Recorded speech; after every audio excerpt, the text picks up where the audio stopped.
We are studying. Let me just share the class. Wait, there's the. Oh, here it is. Okay, I hope people on the Zoom, you can see the screen that it says Talmud Bava Metzia. Okay, so as we remember, okay, as you remember when I was like talking to you here, and I'll enlarge the text also. Okay, and let's just make sure it's recording also, right? Yeah. Over 3 hours. I think it's recording. That's right. When I was president, they would have shot me. Just make sure it's recording. Shot you anyway. Yeah, it's recording. Okay. So the Talmud, as we said, okay, is compiled around the year 550, and it's a commentary basically on the Mishnah that's compiled around the year 220. The Mishnah is in Hebrew, the Talmud is mainly in Aramaic, and some parts in Hebrew. And the Mishnah is really a set of rules and sort of like short sayings that are very precise and clear cut, but they could be interpreted in different ways, which is what the Talmud does. The Talmud kind of like looks at the Mishnah and each little part of it and tries to dive into it and understand the different options of understanding it. Okay, so we are now studying Talmud Bava Metzia. Okay, if you remember, we said there are 6 sdarim, 6 parts to the Mishnah, and the middle one talks about, it's called the Nizikim, which talks about damages, which is everything that has to do with monetary issues and solving problems between human beings that have to do with material disputes that people have over property, over different things like that. And then there's a Bava Metzia, which talks about a lot of different issues, but it mainly focuses about things that people lose, and then you are obligated to return them. Okay, and just please turn off the cell phones. Keep forgetting to do that. What was that? Okay, yeah, please turn off the cell phone because we're kind of like it's gonna interrupt our train of thoughts. So make sure your cell phones are off or on silent. Because it is complicated. So when the Bible tells us that when you lose something, okay, if I go on the street and I find now someone lost this water bottle, okay, and it says here George's water bottle or Zarika's water bottle, okay, what do I have to do now? Pour it out. Pour it out. Wrong answer. Try to find it. Okay, try to find who? Both. George or Sarika? No, it says Zarika. Okay. Oh, sorry. You just lost yours. Yeah. I'll share with Okay. you after. Yeah, that's up to you, but okay. So I'm gonna have to find Zarika, okay, and bring it back to her. Okay.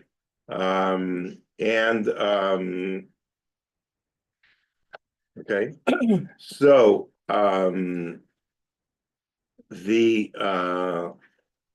what if it would not say anything on it? Just a water bottle. Well, then you would look around Good to keep it. Come into church. and then it would be yours. Okay, so I could do I have to whose water bottle is this? Did anyone lose it? Do I have to do that? No. And it could be a nice thing to do, but I'm not obligated to do that, okay? I could, what is called Yeush, which is, well, you know what? Yeush means like despair, so Sad. Yeah. someone is like forgot about it. Okay. So it means the person that lost it said, "Oh, I lost my water bottle. Oh, it did not say my name.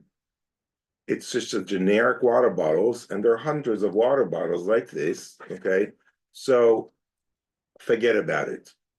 So that Yeush is like that notion that I'm saying, forget about it. It's like, it's not mine anymore. That moment that I say that, okay, forget about it. It doesn't matter anymore. That becomes public property. It's like hefker. Hefker means it's like open grabs for anyone.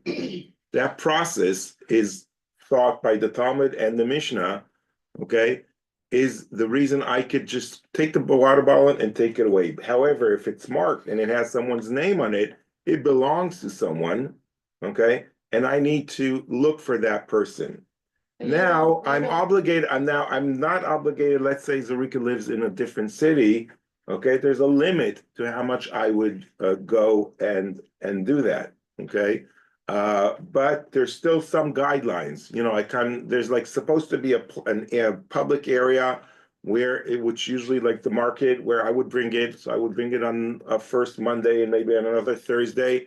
And, Zarika knows, she lost her bottle. She didn't come after, let's say 3 times.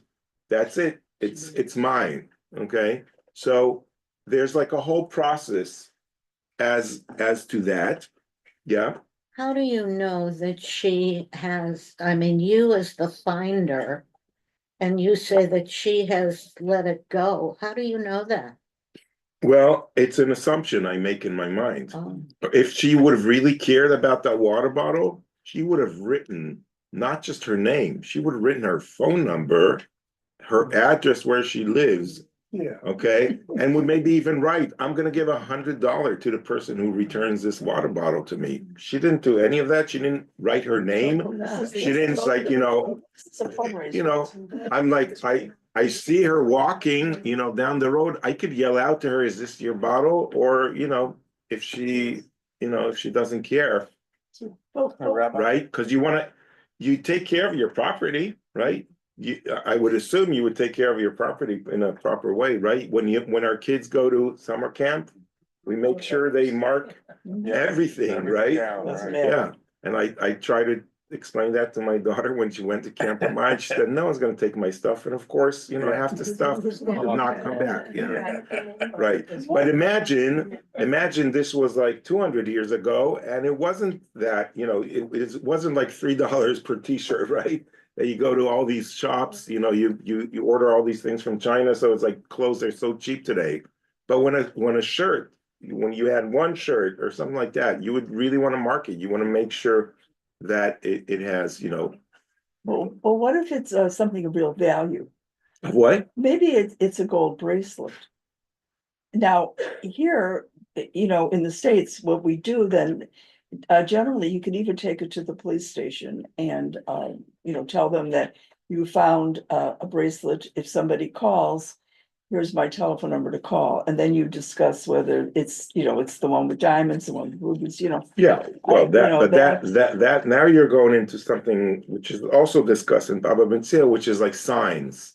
Okay, if like I don't write my name, but I had a green water bottle, okay, in a certain shape and a certain cap, and I could describe that. Okay, it's not generic, okay, or maybe I engraved something on it, like a jewelry, okay, it was like designed in a certain way, then that's not public property. That is someone's. But even then, there's some rules to when I have to return it. They didn't have a police station at those days. What they had is like the public square where you would bring these things and you wouldn't put it on display. You would also people would have to say, these are the signs that I could prove that it's mine. Yeah. If you can't, it's not yours. Would they take it to the rabbi in the community? It's not a rabbi. It was like it's called the Even Atoenet. It's like a special stone that was in the temple, and that people would bring all the lost and found was in the temple. Okay, And if it was like, if they were further away from the temple, I think they had it in their public square, something like that. Okay. So, and you would stand on the thing and you would say, I found a very expensive piece of jewelry last year. Okay, and I would give maybe a very minimal Right. hint to what it is, because you don't want all the, everyone jumping on it. So, and then people would have to say and prove it. And you do it like a few times. Okay, and then if people don't get the signs, so it's yours. Okay, so now we are interacting with a very go to number 2. Okay, and this is like a classic Talmudic sugya, like a paragraph. And the Mishnah says, so now we're at the part of the Mishnah, the part that's in Hebrew. If 2 people came to court holding a garment, and this one, the first litigant says, I found it, and that one, the second litigant says, I found it. This one says, all of it's mine, and that one says, all of it's mine, it is mine. How does the court adjudicate this case? Okay, this one takes an oath that he does not have ownership of less than half of it, and that one takes an oath that he does not have ownership of less than half of it, and they divide it. Okay, so we have it seems like, an easy case, but it's pretty difficult, right? Why didn't 2 they? people are holding by the way, the Hebrew says talit, Oh, okay? But here the translation is garment. Why? Because talit back days was their garment. That's what they covered themselves with. Today we have garments, okay? So we put, the talit on us. It's more symbolic, right? But you're really supposed to put a talit on you to wrap yourself up, that it's like a garment, like a piece of clothes that would actually warm you. Rabbi, Okay. this sounds like in many ways the case that came before King Solomon. Yeah, well, we split the baby up. Split the baby. Yeah, I'm right. surprised they Yeah. don't make mention, they don't refer to that at all. Well, they might refer to it later on, okay, but right now they're dealing more with the facts. So 2 people coming to holding a garment, that would be very expensive. You would have only one garment. You would have some underclothes you would own, maybe 2 pieces of underclothes, one that you would wash and it's going to dry, and one that's on you. And then you would have the talit. You would usually not wash that, maybe once a year, maybe in the summertime when it's not, and that would be used to wrap you. It's very expensive. It's very valuable. Okay. And now you found one. So this one is holding it, and this one's holding it. They're not letting go, right? They're both coming to the court, and they found it. Someone lost it. Okay. So they say, I found it. So we are already assuming that they went through the process of trying to find the owner. Okay, so we are beyond that part. Okay, but they have another claim. Another claim is all of it is mine, and that one says all of it is mine, meaning now we're going into a different argument, which is saying it's not that I found it, it's like it's mine.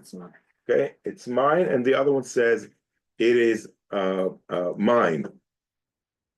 The court has a big problem. Who are they going to believe?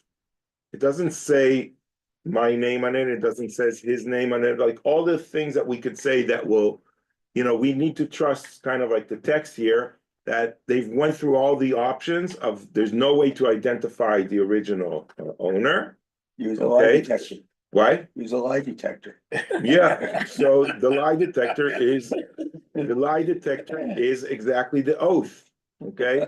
You take an oath that you do not have ownership of less than half of it. and the other one also takes an oath that he does not have an ownership in less than half of it. What does that mean? That means- They each own it. They each think they own it.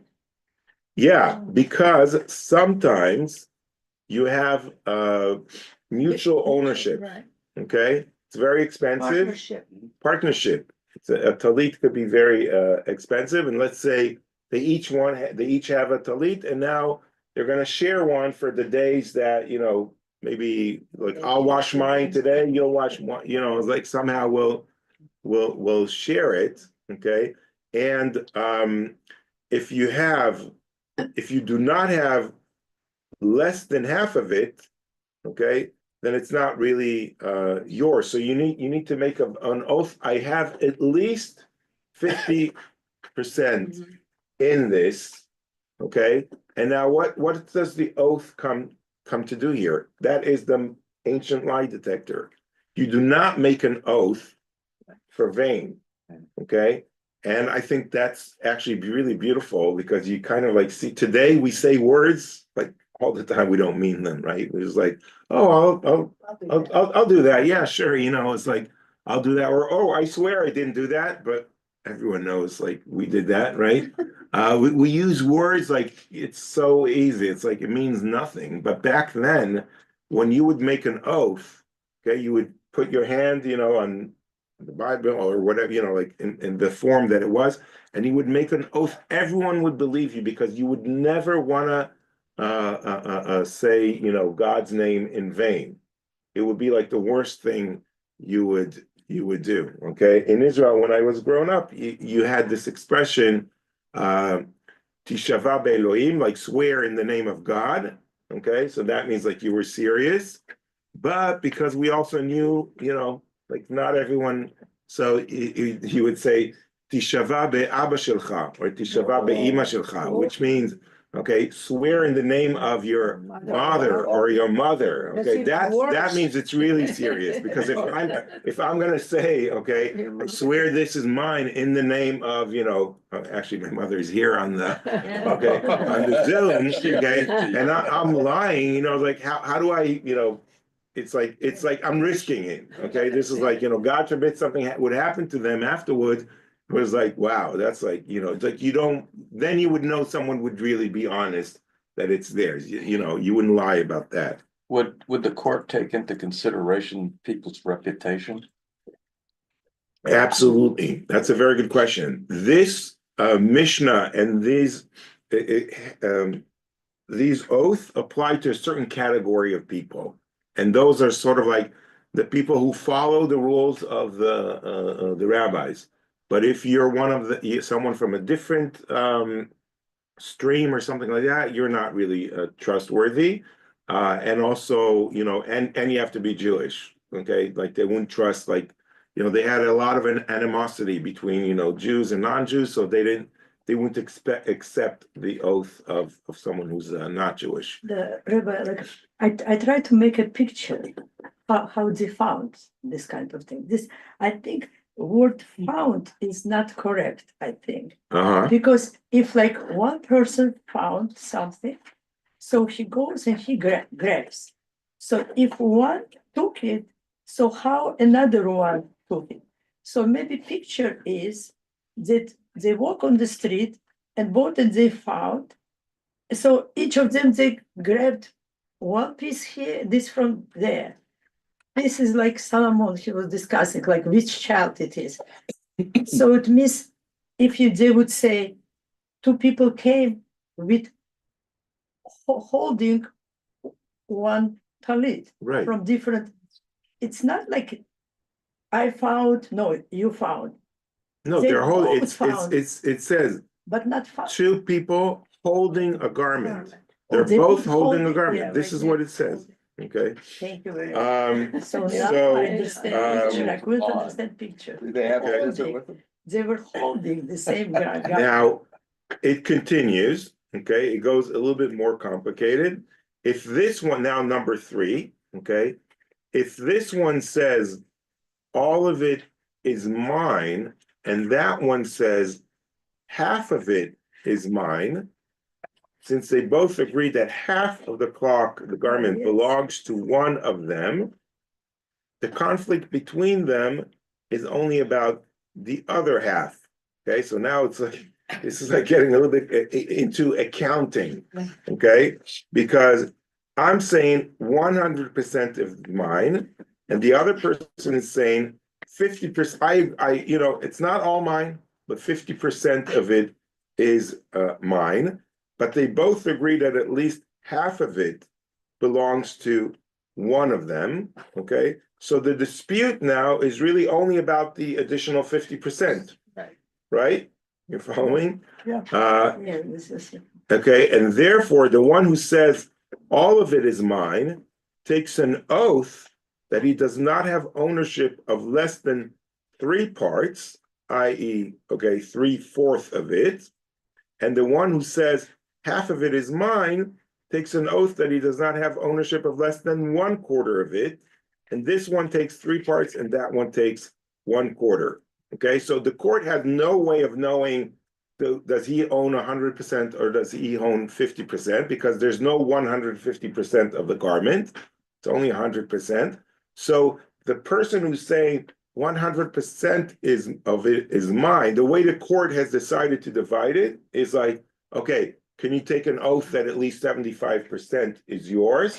Okay, because that's the 50% that we all agree belongs to you, plus the 25% of the 50 that's disputable. And the other one, could you take an oath, okay, that at least 25% is yours?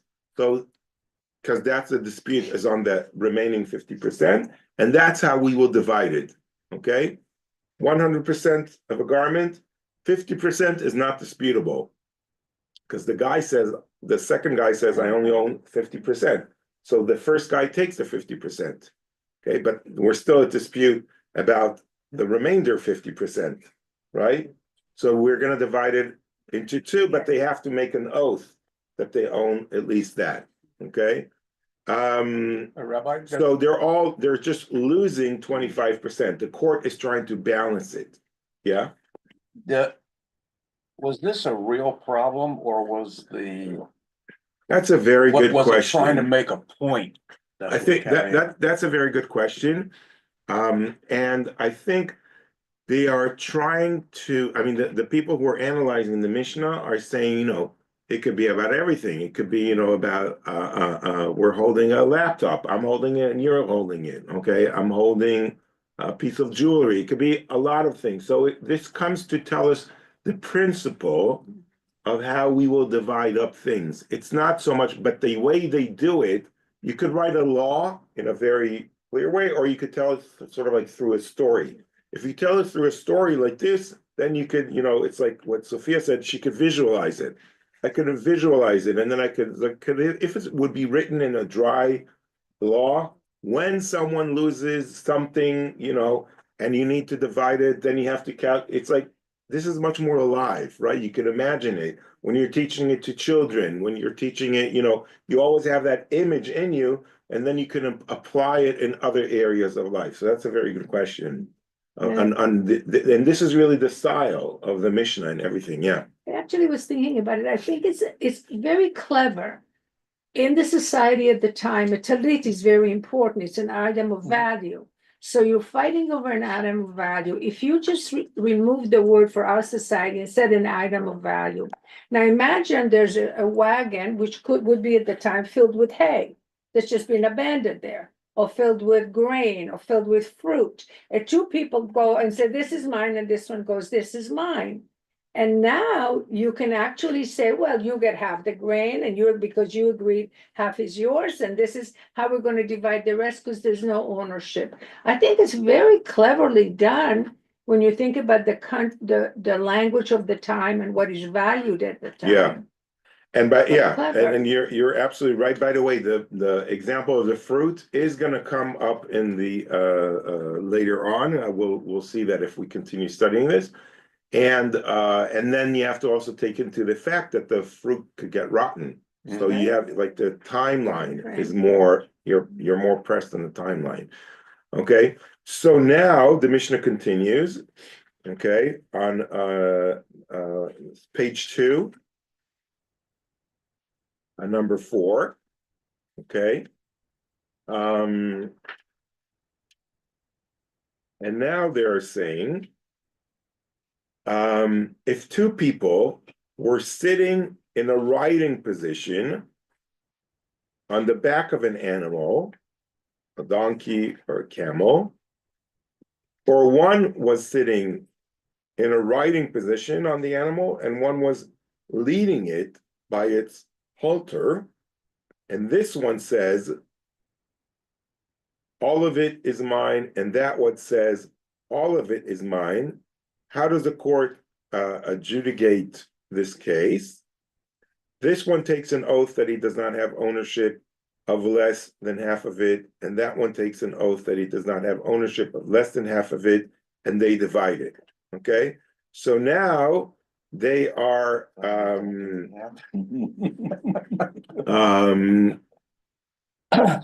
Well, Larry just brought up That a doesn't point. yeah. You're talking about a live animal in this case. How do they cut it in half? They don't. One uses for 2 days and the other one uses it for 2 days or 3 days. Yeah. They have to be, obviously you can't cut them in half. And the same thing with the talit, you know. Yeah. You Yeah. use it, but you use it Thursday and I use it Saturday. Yeah, Well, it's also Because similar to it what should- you do with children. They fight over a toy. Yeah. You say you have it for 15 minutes and the other one has it for 15 Right. minutes. Or Okay. your day to have. Or you would pay him the value, okay, and you would buy it off for that value, mhm. Right. okay? But I think what's interesting, why are they going to all the trouble of saying one is sitting and one is riding and one is walking and why does that all matter? Because, I'm assuming there's a reason they put it in there. because you want to show some kind of a sign of ownership, okay? And a sign of an ownership if you're riding on it. If you're just walking next to it, that's not the same. But the other one is Okay. leading it. The Right, other so is you- leading, so that could be He- an owner he could- also. he- That could be be renting right. it So from the that's a guy. good question for the Talmud to have to deal with it. Why are they Yeah. doing it this way? Maybe they could do it in another way. So these are good questions that we could all raise, okay, that will be discussed afterwards by the Talmud. Hmm. Okay. But here, so they're giving the same example, okay, like with the talit, but they're doing it with a different item. Right. Now it's with an animal. And this begs the question, why are they doing this? They just told us about the talit. Why are they repeating themselves again? And this is a very important piece we need to understand in the Talmud. The Talmud looks at the Mishnah as a holy text that nothing in it is brought in vain. If there's a repetition, it's for a reason. It's not because it's repeating itself. There's no way it's going to repeat itself. But they told us once, we got it. Okay, there's a reason. It's something different. It's a different case. Maybe it's because it's an animal and it's moving. Maybe it's because what Steve said, like, how are you going to split an animal? Okay, right? Because how do you do that? Maybe it has to do with the position of one is riding and one is leading it. So maybe it's that there's has to be some kind of reason.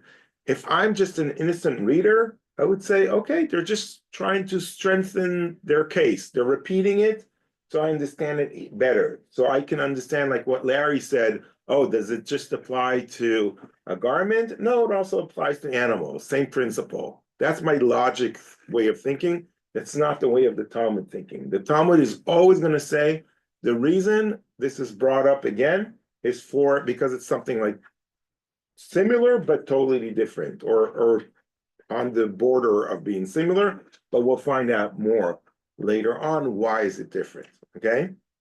Yeah. It's different because the talit doesn't require any maintenance. The animal requires maintenance and food and care. So, Okay.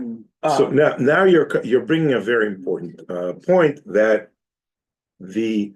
that sometimes there's some things that you lose, and if I find a cow or find a garment, I need to feed it, right? And now what happens when the original owner comes And he's like, oh, I want my cow back, so I'm gonna tell him, yeah, but I had to feed her, okay? I had to build maybe something like to guard her so she doesn't run a fence, so she doesn't run away, okay? What happens if she dies on my watch? Am I responsible? There's a lot of Oh my questions, God. okay? These are like endless questions. No, but it's good that you're asking. And what if These she are got the pregnant? things, this is why it's not just one book, okay? This is why this is like piles and piles of books. And they studied it till today, and they're writing more and more books on these issues because it's like, it's endless. It's like, it just builds more and more in it. It's what makes it interesting. Okay, so now they say one more interesting thing. This is like to end the Mishnah. When they admit to the validity of each other's claims, or when they each have witnesses attesting to their claims, they divide the disputed item without taking an oath, as an oath is administered only in a case where the parties have no other way to prove their claims. Okay, so there are three possible ways of settling a case like the ones we have been talking about. One is, I admit the validity of the other claim. We're both coming to the court, okay? I said this is all mine, and he says this is all mine, okay? But then the judges started asking questions. Oh, how, it's like, is it really the case? Is it really all yours? They're trying to, negotiate this. And if someone's adamant about it, they're adamant. But maybe sometimes, a lot of times you start understanding it's a little bit more complicated.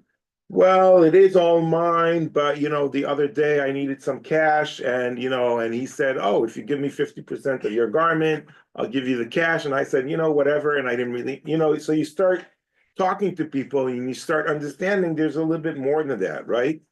And then from that discussion, they might admit the validity of each other's claim and kind of like settle in between them. And then the court says, okay, your settlement is now authorized by the court. And that's a binding agreement.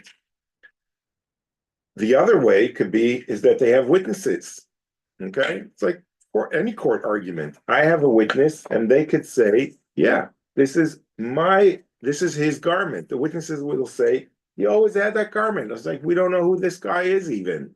Okay, what happens if the other guy brings witnesses? Then they have to, investigate the witnesses and see who's really telling the truth. But if they can't get to any of that, there are no witnesses. No one's going to compromise. No one's going to admit the other side has ownership as well. Only then they take the oath. And why is that the last resort? Okay. Why couldn't they start with that to begin with? Because an oath is a very serious. An oath is the most serious Serious. thing. Okay. And you don't want to put anyone in a position that they give a false oath. Okay. Maybe I would be pushed sometimes to make a false oath. Maybe I'm so poor that I know if I would make that oath, so I would be scared to do it, but maybe I would still do it. But that's considered the worst thing that we could have people do is take an oath. So we want to take that only as like a last resort. So this is the Mishnah. Now, after we asked all these questions, and we probably just, the tip of the iceberg of the questions, the Gemara is now the Talmud, the Gemara is going to start its own discussion.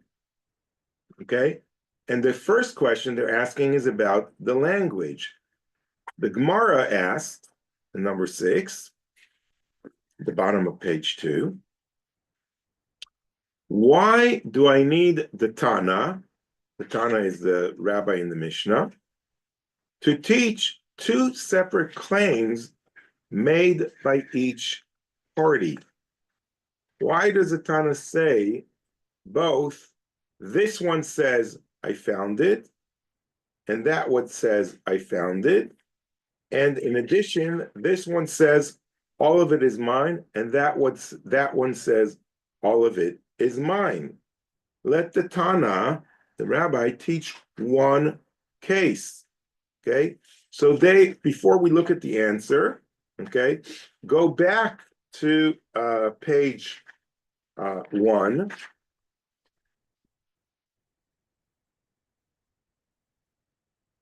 Part number 2, okay, and it says 2 people came to the court holding a garment, and this one says, I found it, and that one says, I found it.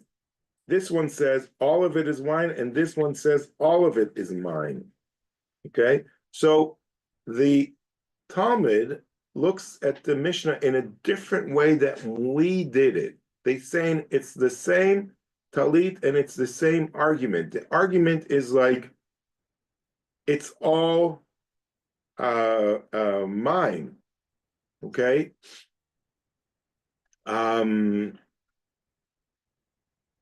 Okay. So I'm sorry. The Talmud is like saying the argument is not about is it I found it or I found it, or is it Possession. all mine or all mine? It's all about who found it. Okay. So they're trying to kind of like eliminate. We were like thinking, oh, maybe there are like 2 cases here. So the Talmud's kind of like directing our thought is like to saying, no, it's not. You need to understand a little bit better the language here. And they are really disputing about just one thing, and that it's something that's like a lost and found thing. It's not an ownership issue. And it sound like the difference? Right? When we read the Mishnah, we said there are 2 scenarios here. One is I found it, I found it. Scenario number 2 is it has nothing to do with finding it or not. It's about, 2 people coming with a garment and say, this is my garment and this guy's trying to take it away from me. I owned it forever. I didn't find it. It was always mine. And the other guy is arguing the same thing. Okay? So the Talmud is like, no, this is not about that. It's only about scenario case number 1. It's only about people lost something and now they're arguing who found it. Okay? So if that's the case, why is the Mishnah telling it to us in such an unclear way? Let them say it in a clear way, that it's just about a lost and found matter. Okay? And this is the answer. Okay, we go back to page number 2 in the bottom. So now we understood the question. I'll repeat the question. At number 6, the Gemara asks, okay, why do I need the Tana to teach 2 separate claims made by each party? Why does the Tana say both? This one says I found it, and that one says I found it. And in addition, this one says all of it is mine, and that one says all of it is mine. Let the Tana teach one case. Okay, one case which is just about the lost found. So the Gemara answers, the correct understanding of the Mishnah is that it teaches one claim of each party, as their claim were as follows. This one says, I found it and all of it is mine. And that one says, I found it and all of it is mine. Okay? So now they go back to you remember the picture that Sophia had in mind? They both were walking and they both came exactly at the same millisecond on the spot, and they both picked it up at the same time. Okay? So no, that's not the argument. The argument is like, this one says, I found it, and then this guy comes all along from nowhere, and he grabs it, and he said, it's mine. He says, I found it. So they both says, I found it, but we didn't find it at the same time, and now how do we split it? We each want to claim that we found it on our own, so we own the whole garment. Okay? Are we in understanding of this? So this exactly was my mistake. I didn't pay attention on holding. I paid only found. Yeah, no, This but it's not so much a mistake, it's a matter of the Gemara is opening all these options in front of us. And one of the options is exactly what you were saying, maybe without, Yeah. knowing exactly what you were saying. And that is, there's the option is like, they didn't pick it up at the same time. They each one of them claims they found it in their own time. So the Gemara is not happy with this. They're saying at number 7, now we're on page 3. Number 7, okay. The Gemara asks, okay, so but let the Tana teach a case where each one merely claims, I found it, and I would know that the intention of each litigant is to claim all of it is mine. Okay, so the Gemara is like kind of like saying, Who says that I would know? Who's the speaker? the person who found it. Okay, so say, why do we have to go into this whole thing of like, I found it and it's all mine? Just say, I found it. The whole notion that you have to say, I found it and it's mine, doesn't make sense. It's very clear that you say it's yours because you found it. Why are they saying that? Okay, so the Gemara is trying to be very exact in the language of the Mishnah. And then the Gemara answers, okay, now we're here. If the Tana would teach only that each one claimed, I found it, I would say, okay, now this is like the Gemara talking, I would say that what is the meaning of the claim, I found it? It means I saw it. In other words, he's claiming that he saw the item first, and he believes that even though it did not reach his possession, he acquired it through mere sight. Since it would have been possible to think that this is an effective claim, Tana teaches that the litigant states definitively all of it is mine to teach that one does not acquire a lost item through sight alone. So they're teaching us another principle here. It's like, I'm walking in the street and I see the garment. I'm like, oh, it's a lost garment. It's mine. Okay? No, that's not enough. You have to hold it. You have to have possession of it. Because the other guy comes and he picks up the garment, he looks at it, and he's like, oh, lost item, it's mine. But the other guy is like, no, I saw it first, but he's not holding it, okay? So the Gemara is teaching us, you do not acquire a lost item through sight alone, okay? So now we're upping the level of the study, okay? And we're learning a new principle through this story, okay? Yeah, but isn't there a problem with it? The Talmud says both of them are holding it. This one says I found it, and this one says I found it. This one says I'm holding it, it's all mine. This one says it's mine. They're holding So it it's when they're really coming to the clear. court, but we don't know what happened before the court, before they got to the court. Okay, now it's like, who knows what happened where they found it in the field. The court's So- in the city. so- What happened between the moment they found it until they got to the court? When did they start holding it? Well, they could have found it and they both grabbed it at the same time. Well, but that's exactly what's disputable in the Gemara. That's what But we now thought at the they're beginning. It's like they're changing the premise. They could be They're changing. changing the Yeah, premise. they could be changing the premise. It's part of the options that they're playing here. And they're saying it might be that one of them just saw it. And even if he saw it first, that does not let him the right, the person who acquired it is the person that holds it first. Okay, so possession has to have a physical element of ownership in it. Okay, there's a very, very famous Talmudic saying, okay, that if two people are disputing and saying, this is my property, and Larry would say, this is my property, okay, I'm holding this. who has to prove that it's his property? Larry has to prove it, okay? If you can't prove it, it's mine, okay? Because I'm the one who's holding it, and that has to do, okay, with how you prove possession. If he says, yeah, but he stole it from me, he would have to prove it. He would have to bring witnesses, or he would have to take an oath and say, yes, this is mine, okay? Yeah. Western civilization has accepted and incorporated that principle in the saying, as part of British case law, that possession is 9/10. Right, Yeah. exactly, right. Rabbi, I just recalled something happened in my life. I was. Wait, I'm sorry, Oh, I'm because sorry. we have to understand, we just have to understand the argument here first, and then we'll have some time for some commentary. And I see there's, oh, my mother wrote, possession is 90% of, Yeah.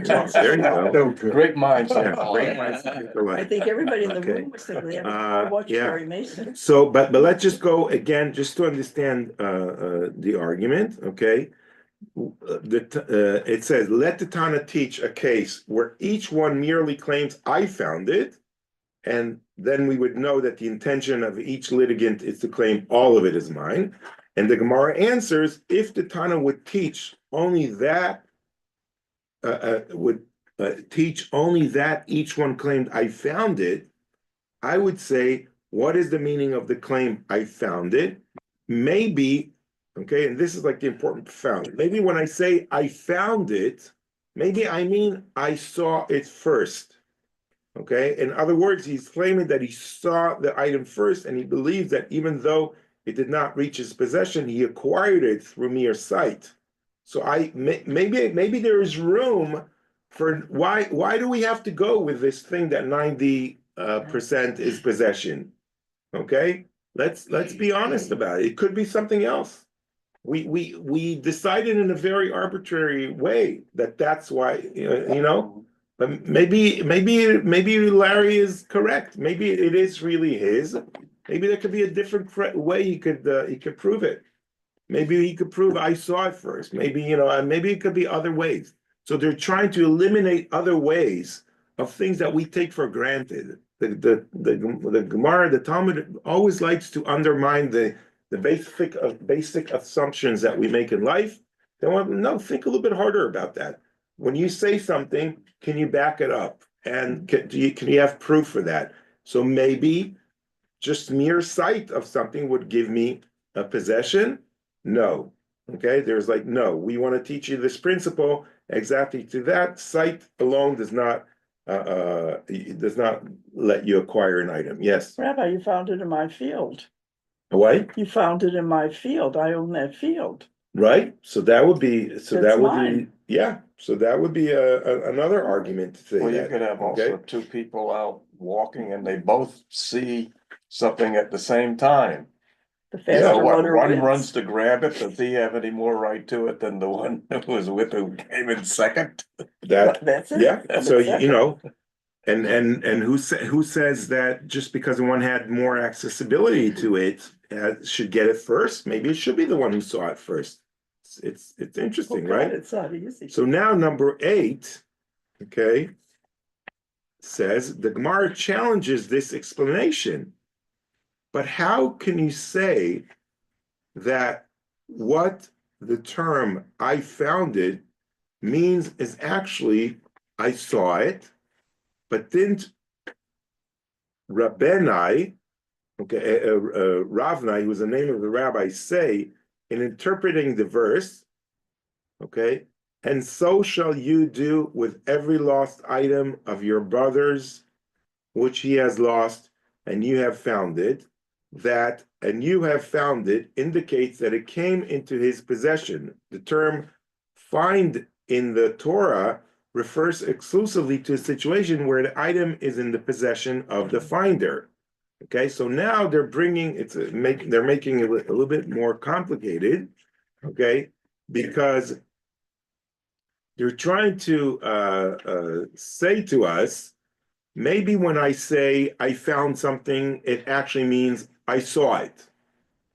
Okay, let's assume that could be a valid option to acquisition of an item is just by saying, I saw it. I saw it first. Kids say all that all the time, right? Oh, I saw this first, it's mine. You know, and they always say to the person who's holding it, right? It's mine, it's mine. It's like, I saw it first, but I'm holding it, right? This is like very, like an instinctive thing. But we have a understanding of a rabbi who's called Rav Nai, okay, Rabbi Nai, who said there's a verse in Deuteronomy, and this is a very important verse because this verse talks about the whole issue of lost and found.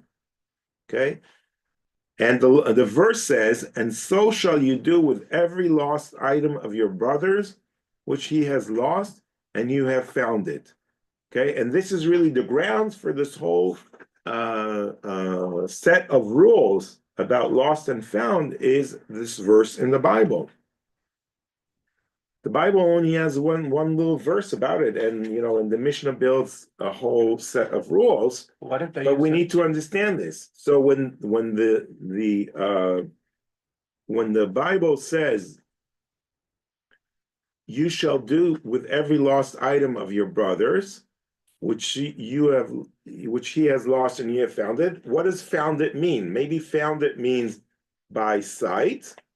Rabbi Nai says, and you have found it, indicates that it came into his possession. Okay, so the Torah is using a term which means finding something is having it in your possession. That's how the Rabbi Nai understands a verse.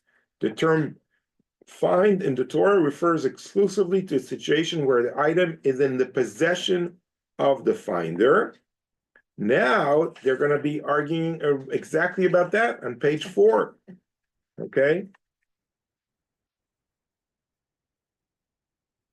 The Gemara answers, indeed, the phrase, and you have found it in the verse, certainly indicates that it came into his possession. But one might say that the Tana, the rabbi, employed colloquial language in the Mishnah. And in colloquial language, once a person sees an item, he says, I found it, even if it did not yet come into his possession, because he believes that he acquired the item through mere sight. Okay, so they're saying, okay, when I say in biblical terms, I found it, it means it's in my possession. But maybe today when we say, I found it, maybe I mean, I saw it first. Okay, so they're like, okay, you could try to bring a proof from the Bible, but we still have common language, the way we use common language. This is a very interesting concept that the Gemara is like, okay, we understand that, but that's a more formalistic claim trying to prove something from the Bible that might not be exactly relevant for today because we use language in a different way. It develops. We don't talk exactly in biblical terms. We're trying to understand what is the Bible telling us. So don't prove to us from the Bible that we have, you know, like you're trying to prove something from an ancient language that we're trying to understand that ancient language. You can't do that. It's kind of like telling us you need to play within the rules that we know, which is our common language. And in our common language, when I say I found it, it could also mean I saw it first. Okay, so he says, I found it even if it did not come into his possession because he believes that he acquired the item through mere sight. And since it would have been possible to understand the claim of I found it in this manner, the Tana teaches that the litigant states definitively all of it is mine to teach that one does not acquire a lost item through sight alone. So now we finally come to the understanding that the reason I need to say all of it is mine is because I'm holding it. Okay? I'm saying all of it is mine to also take away the claim of the other person who says I saw it first. Okay? And this is like kind of like comes to strengthen that position of possession is 90% of possession is holding it. Okay, so it's like trying to strengthen that part. But then the Gemara asks, hold on, that's number 10. Okay, this like goes on, it's like a ping pong. Okay. The Gemara asks, but if that was the objective of the Tana, let him teach that each party need only state all of it is mine. And the litigant would not need to say, I found it. Okay, so I don't even need to wait. So why do I need to say the first part, I found it, and all of it is mine? Let me just say, all of it is mine. Okay, that's like a counter argument. The Gemara answers, if the Tana had taught that it is sufficient for each party to claim only all of it is mine, I would say that in general, when the Tana teaches that one claim, I found it, he means that the finder acquires the item through mere sight. Therefore, he taught that the litigant claimed, I found it, and then taught that the litigant claimed all of it is mine, to teach that only when the litigant each make both of these claims does the court divide the item, as from the superfluous expression in the Mishnah, he teaches us that one does not acquire the item through sight alone. Okay, so it's like you're complicating things, but we have to say, I found it and it is mine, because if I would only say I found it, then maybe there's validity to the argument, I found it. If I only say it's mine and I did not say I found it, maybe the person that says I found it, let's say two people come and say I found it, and they did not say and all of it is mine, then maybe that means a mere sight gives you ownership of a property. Because he says I found, but they're not holding it, or they're both holding it, and they're saying it doesn't matter, but it gives validity to that claim. Only when you would say, so to take away that, you have to say both items, both parts of the argument. You have to say, I found it, okay, and it's mine, okay, so I'm holding it, and possession is really what determines who owns the item. It can't be sight alone or sight or sight alone. Okay, that's like kind of like where we are at this point. It doesn't end, but the class ends. Right. Let's see if we could still. It was her story she wanted to tell. Right. Okay. So I'm going to end here, because this continues. There are more and more arguments in that sense, and our point is not necessarily to get to the end of this, which could take maybe a few hours. Yeah. It's more to experience. It's more to experience the way of the learning of the Talmud. Okay, and the different arguments and how they are. Counter arguments and how they argue, and this is just like touching the surface of it. So that was like really getting a taste of that. So I hope it was